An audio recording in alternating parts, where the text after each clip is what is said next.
All right, so let's fucking do it. Hello, everybody. Welcome to the Strength Students podcast.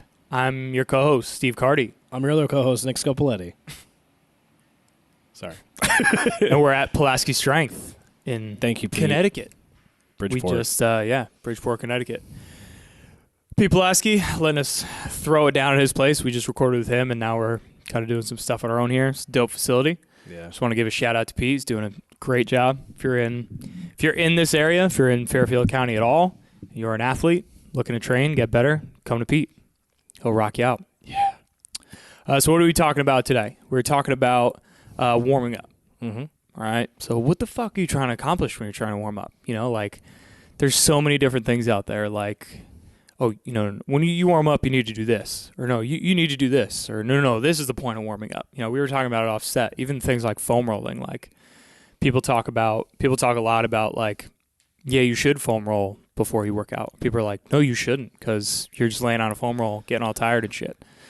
So we're here to talk about some points that you want to hit when coming up with a warm-up or thinking about, hey, I'm warming up, what should I be trying to do, right? And this is based off of a seminar we saw Charlie Weingroff at Perform Better Summit. Last July, yeah.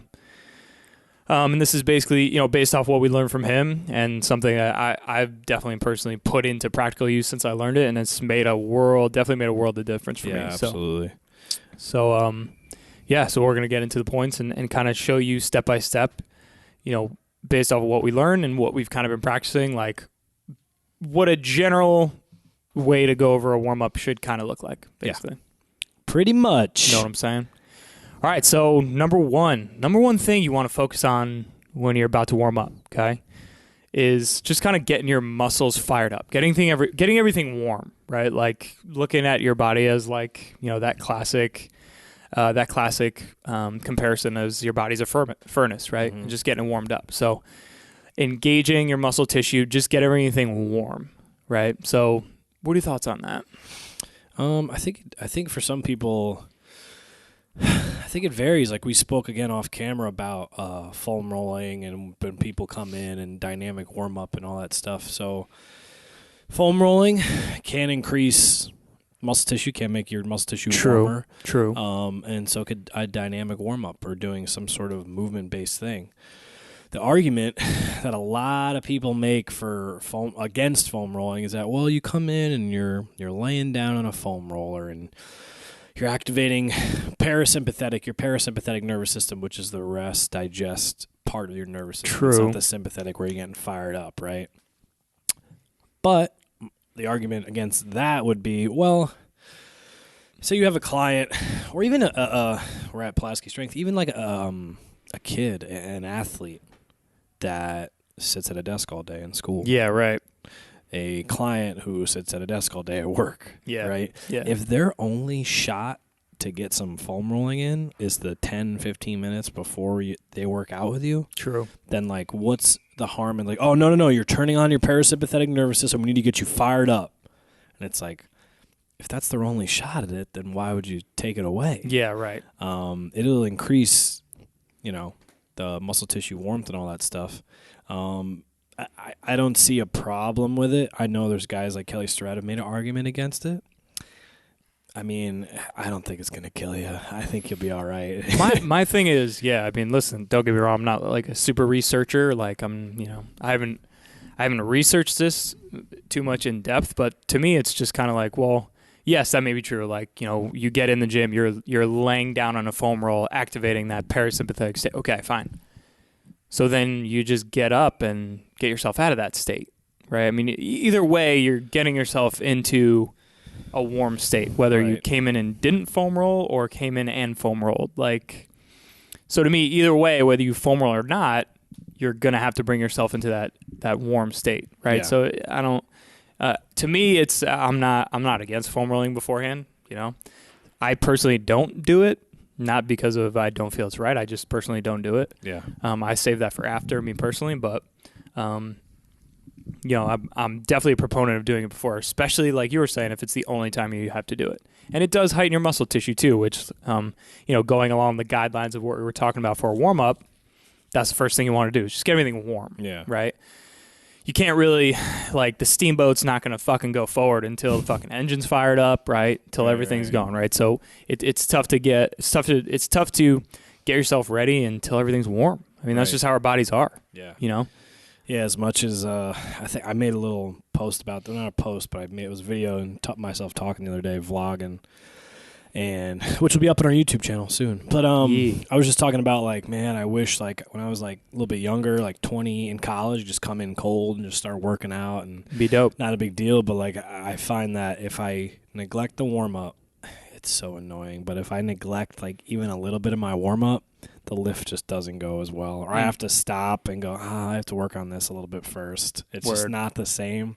I think it's personal. I think it should be personalized as well. There's some people that maybe need to do, maybe they're tight, they need to foam roll, maybe they need to do a little bit of, I know static stretching and studies have shown to decrease power output and stuff, but it's like if they're doing a little hip flexor stretch, like what's the big deal? I don't, it stretches it out for a second, but at the same token, if it makes the person feel better up here, then what do we Yeah, true. I don't personally see, like, too much of a giveaway if you're, doing static stretching beforehand. Right. Again, it goes into a lot of stuff we talk about, though, too. Like, don't use, like, paralysis by analysis, Don't, like, overthink it. Like, if that's something that mentally gets you ready to go, like, then, rock it out. Yeah. It's all good. If you skip foam rolling and you're like, in your head, you're like, I skipped my foam roller today. I really wish I did that. Yeah, then that's like, more detrimental than not doing it. Yeah, exactly. I feel tight. Maybe I should foam roll. And it's like, all right, well. True. But simply put, that first step of a warm-up, you should be warming yourself up. Like, warming your body up. Like, we're not cheetahs. You go watch Nat Geo, and a cheetah will just be going from chilling to seeing an antelope and, boom, up and running, right? Like, our bodies just aren't designed that way.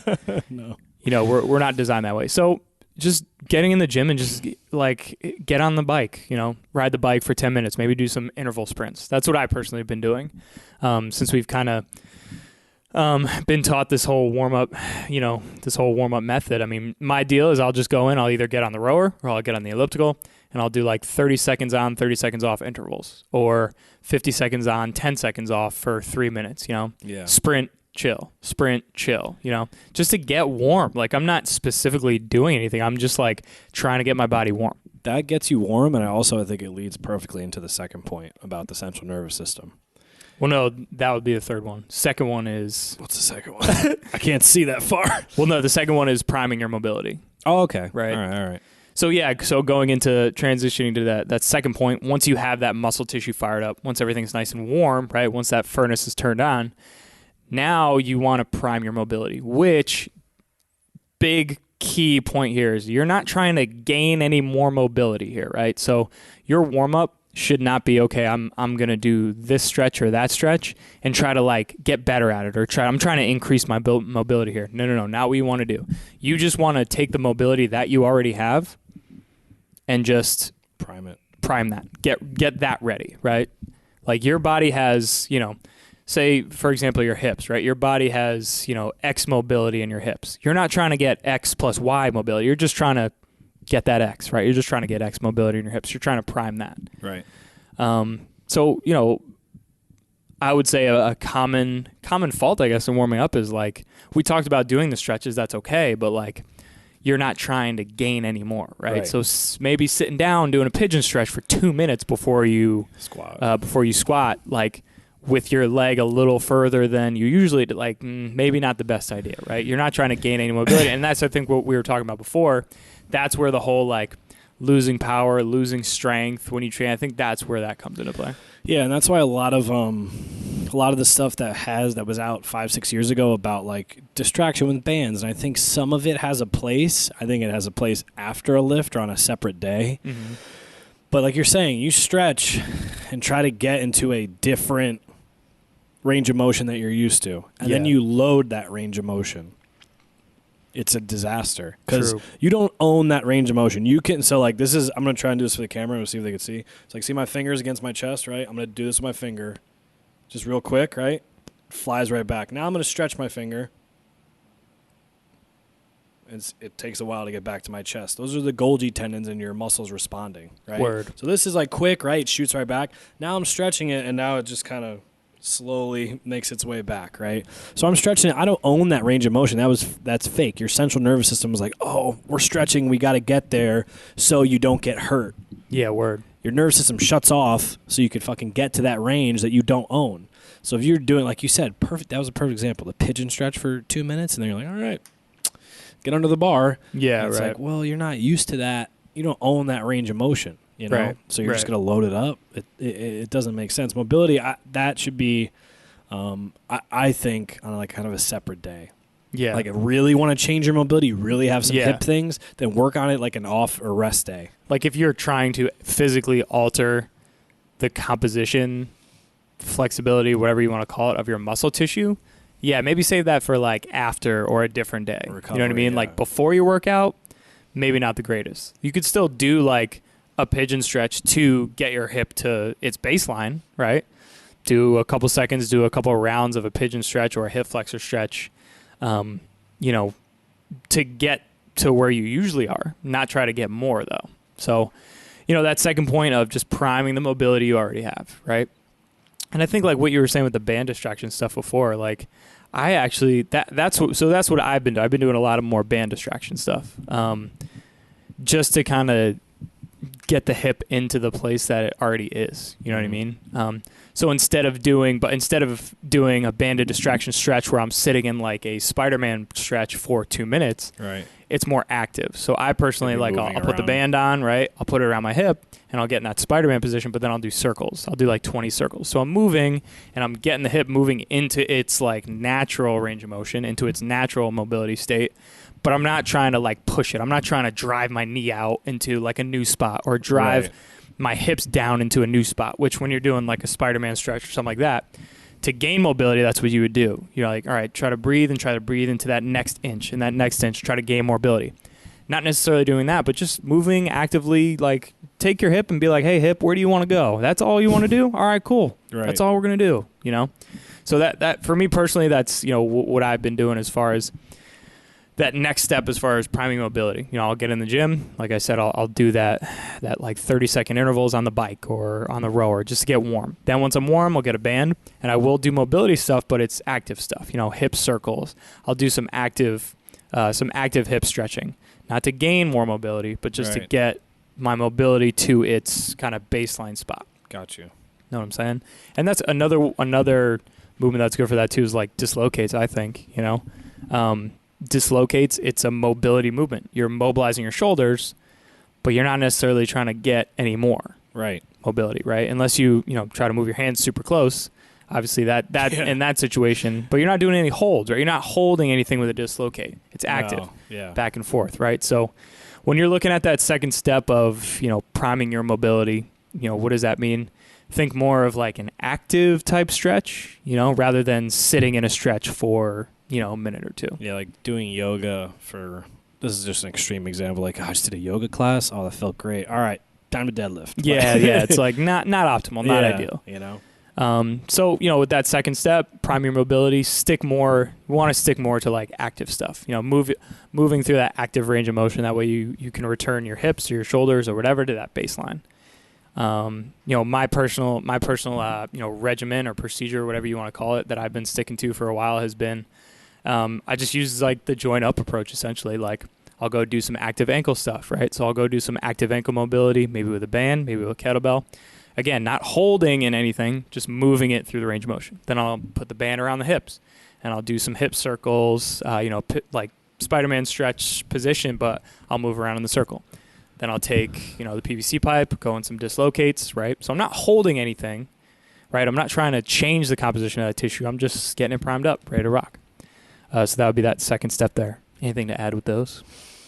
Nah. Word. So take a quick break. When we get back, we're going to talk about our second two steps here to warming up. Yeah. Boom. Want more of the Strength Students podcast? Go check us out on Instagram, Facebook, and Twitter.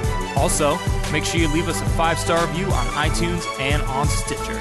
Stitcher, I just met her. And we're back. Second half here talking about warming up. Warming up. Warming up the oven. Got a bun in it? Never mind. Oh, Jesus. Don't know where I was going with that joke. So Steve's back on competitors training. Yeah, So I'm shot. If the next few weeks what he says doesn't make sense, don't take it to heart. It's just he's shot right now. So so I didn't even didn't even ask you this, but so in the first I'll half, marry you. Good.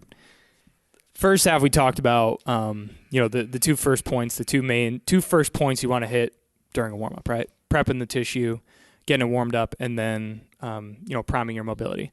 I kind of talked about my routine. I didn't fucking ask, dude. Like, what have you been like with that? As far as those guidelines, what have you been doing?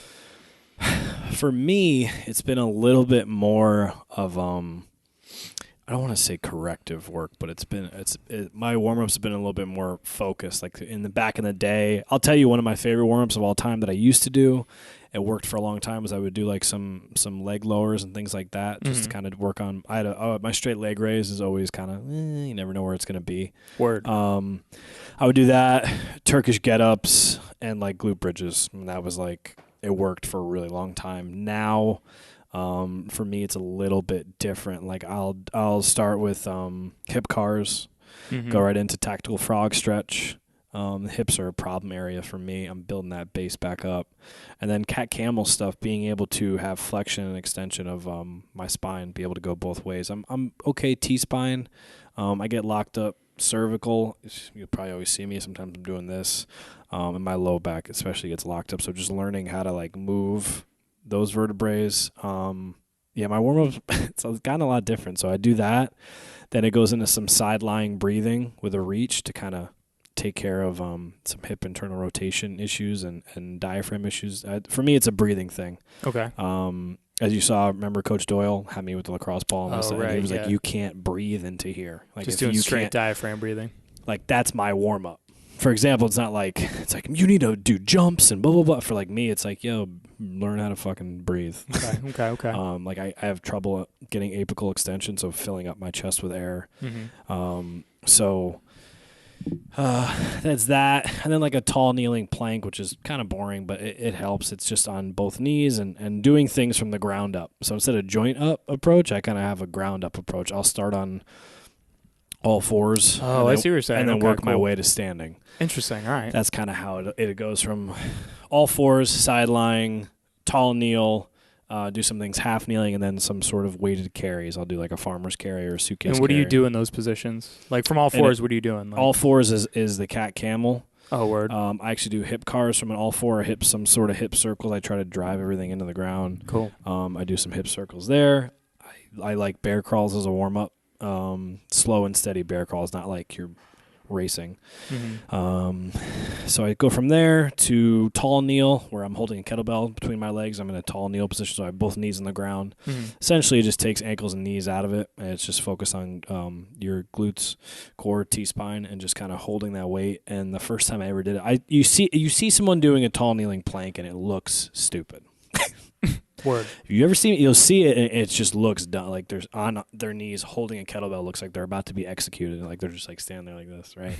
But I knew this was an issue the first time I did it, and I got smoked doing it. Like you have to hold for 2 minutes, and it kind of smoked me, which was strange. But so that's my warm up. Then it goes into carries. I do some like half Turkish get up, so I just go elbow to hand and back down. Okay. Windmills. Learning how to kind of load my obliques and things like that. Just rebuilding my hip hinge is my number one goal, I would say, right now. So that's kind of my warm up. And I've added in some stuff recently, like some sled stuff, prowler marches, just to kind of get hip separation and work on single leg work. Believe it or not, like the prowler is a single leg movement. Yeah. Think about it. Your hands on the thing, hands on the poles. So your core is braced, and you have one leg. You're pushing. One leg is down at a time, and you're pushing with one leg. And I could tell you I did this week, and my squats felt better than they have in a long time. So nice. I think it's just, for me, it's just like kind of rebuilding a base. But that's pretty much my warm up. As far as like actual mobility work, I'll do hip flexor stretches, and like that's kind of it. It's more of a movement thing, and it's not a mobile. It's a stability thing.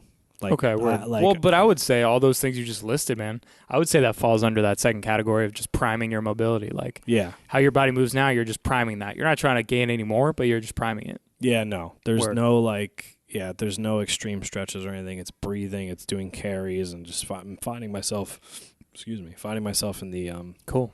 the right position. Dope. So you're more of a ground up approach. I'm more of a joint up approach. Not wrong or right, just like two different ways of kind of going about it. Yeah, we each got our own. We're built differently. We do different things. Yeah, Like, yeah. I'm not Olympic lifting, so Word. you know, my overhead mobility doesn't have to be that great. Word. So yeah, just two different dudes that doing different things. Two different guys. All right, so that'll bring us kind of segue into our third point. So, well, I had this thought. I want to make sure I get it.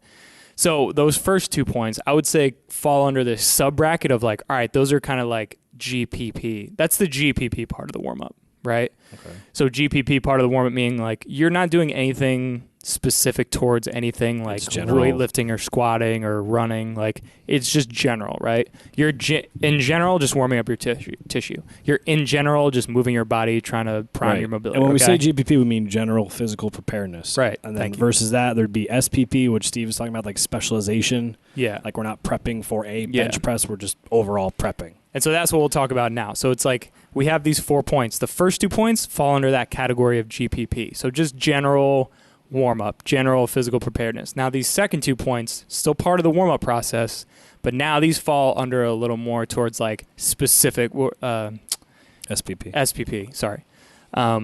More specific toward what you're actually about to fucking do, right? Because it's like, all right, the body's ready to go, but now the body's like, all right, well, I'm ready to go. What are we doing? You need to tell it what it's going to be doing. Right. So that brings us into point 3, which is prep the CNS. Yes. So go ahead and talk about that. What does that mean? CNS stands for Central Nervous System. So that's I got one of those. Everyone does usually. No. Just CrossFitters, dude. Totally kidding. Man. Totally kidding. Oh, totally boy. kidding. So doesn't even make sense. I know. Dude, half the shit we say as jokes doesn't make sense. Anyways. Oh, fuck. We're not recording. Stop. Just kidding. Stop. All right.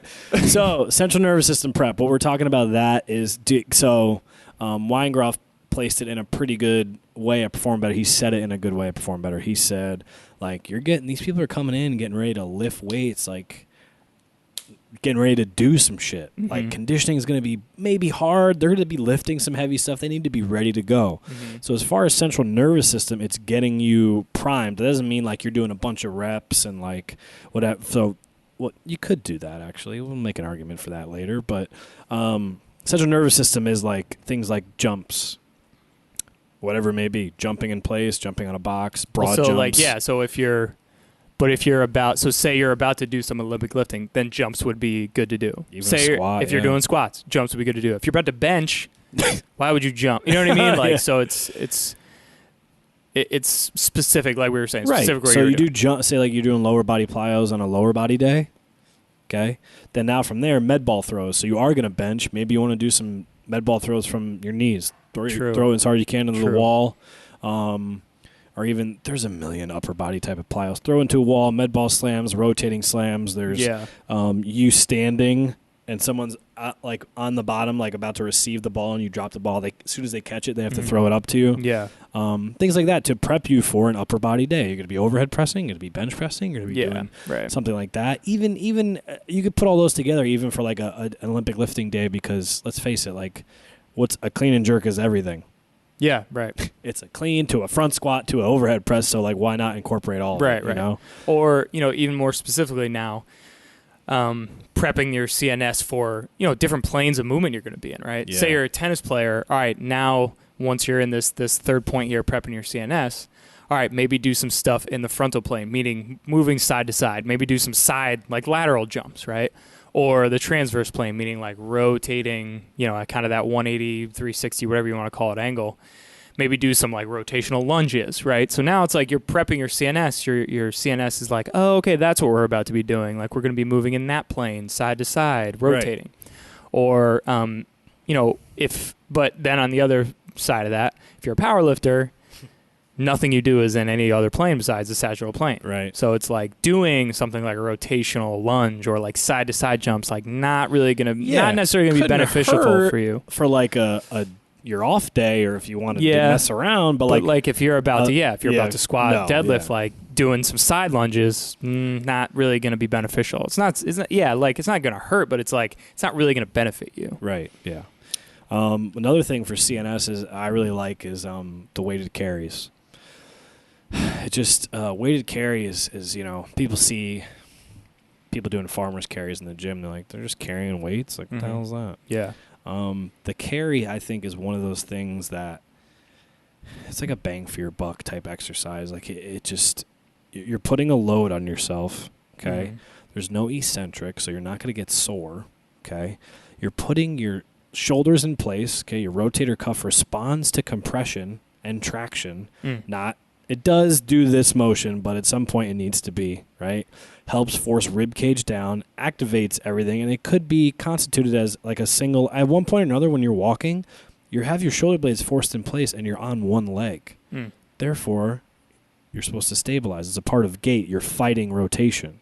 Word. A lot of people use it almost as an assessment tool to see your capacity. If you can't take like a certain percentage of your body weight, carry it in your hands, and walk for like 90 seconds, like what is that?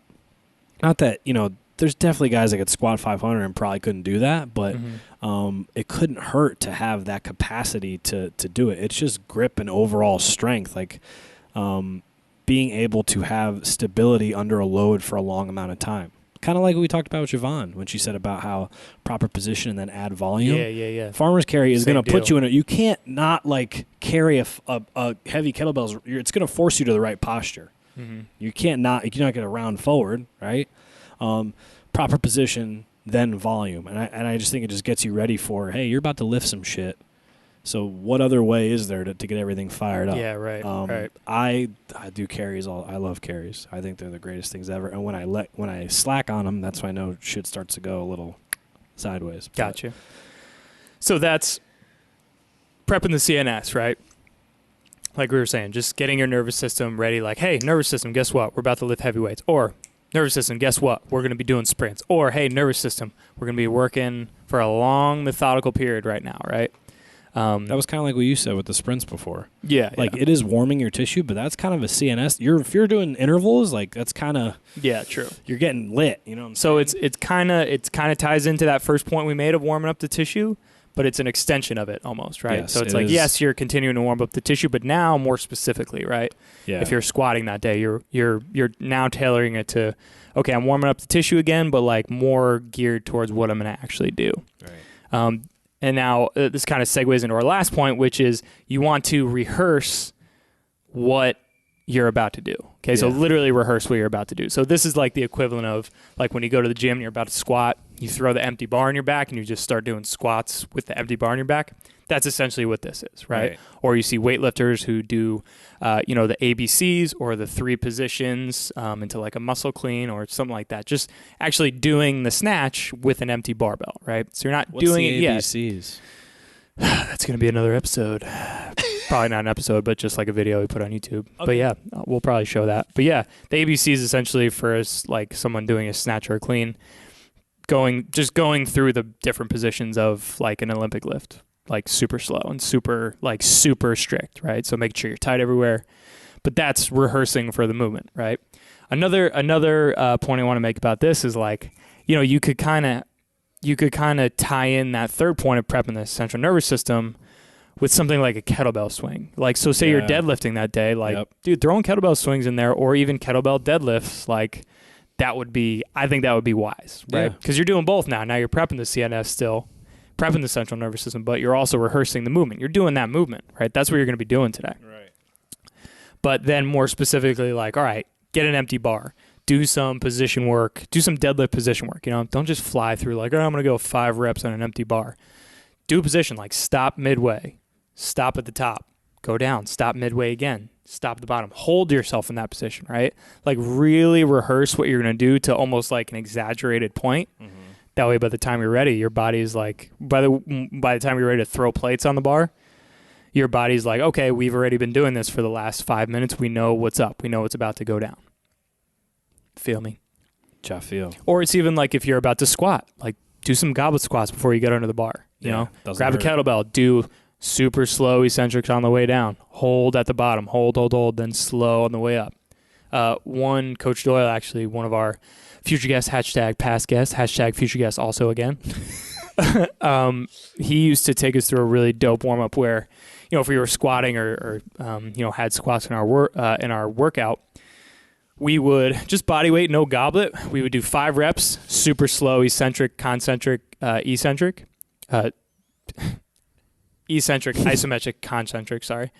So we would go down like for 3 seconds, hold at the bottom 3 seconds, up 3 seconds. We do that 5 times. Then we would do 10 reps, squat as fast as you can, right? So just different ways of doing it and just rehearsing your body going through that range of motion. Yeah. That way you're ready to fucking rock. Yeah. But yeah, so that would be the 4 points. Do you have anything else to add to that last one, rehearsing? I would say just whatever movement is important to you, like I would say prioritize it. I think that would be, if there's something you really don't try to do too much, because I've done this and it's just when your warm up is like so extensive, it gets like you need to warm up, I believe, but it gets to the point where you're like, I just want to lift weights. Yeah, for real. Like, well, and I would say ties into the second point we made, which was the mobility part, priming your mobility. I think what a lot of people do is spend so much time mobilizing their every single body part of their entire body before they work out, right? Yeah. There may be specific cases. I'm not trying to sit here saying don't do that, but think about it like this. Like you have 4 major fucking joints in your body, right? Your fucking hips and your shoulders, right? Like get those ready to rock.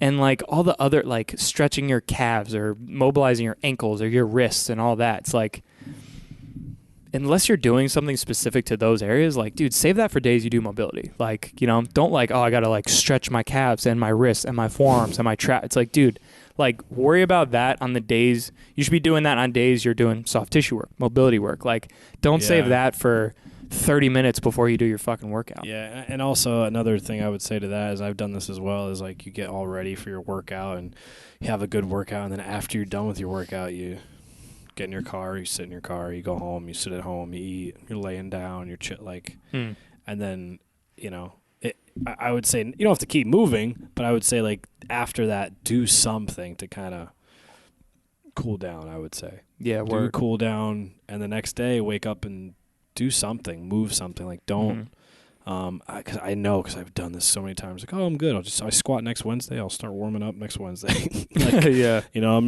I'll foam roll here and there. I don't really do any mobility. You need to kind of hammer these things. I know it's not sexy, it's not cool, it's not fun to do mobility, but it just needs to be done if you want to stay in the game. Definitely.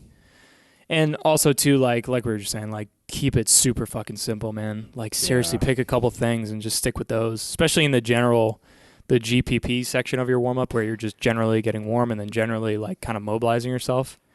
It's like, dude, just keep it simple. Like pick a couple things, you know. Obviously we all have a million like we could throw 100 different mobilizations and warm up. Like, dude, just pick a couple. Yeah. And like keep it super simple, right? You're trying to warm up. You're not trying to like change the composition of your body in your warm up. That's for, like we were saying, that's like save for the days where you're doing mobility. Like save that for then. You know what I mean? Yeah. The greatest thing I think I've ever done to help with that was having someone else do a movement screen with me, and then giving me a warm up, saying, "This is what you're gonna do every day." Yeah.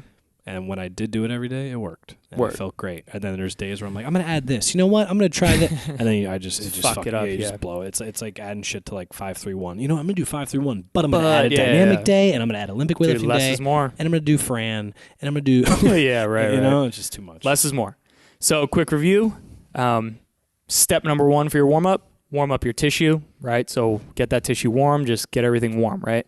Talk about getting on the bike or getting on the rower and just get warm. It really does. It essentially doesn't matter what you do. Jump rope. You could do some wall balls if you want. Like just Jump get warm. Fucking great. I haven't done that in a long time. And then the second step there is just priming your mobility, right? So this is not the time to sit into a stretch for 2 minutes or, you know, hang on the bar for 2 minutes trying to stretch your shoulders. Like this is just getting yourself as mobile as you are. Not trying to get more mobile, just get as mobile as you are.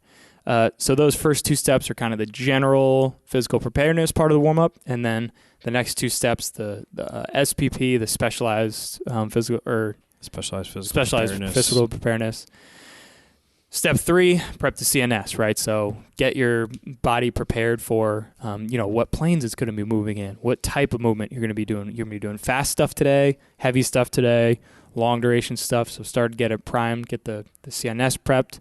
Step number 3. And then step number 4, rehearse the actual movements that you're going to do. So whether it be body weight or with a bar or PVC pipe or kettlebell, do some squats with just the bar. Do some squats with the kettlebell, or kettlebell swings, or kettlebell deadlifts, or things like that.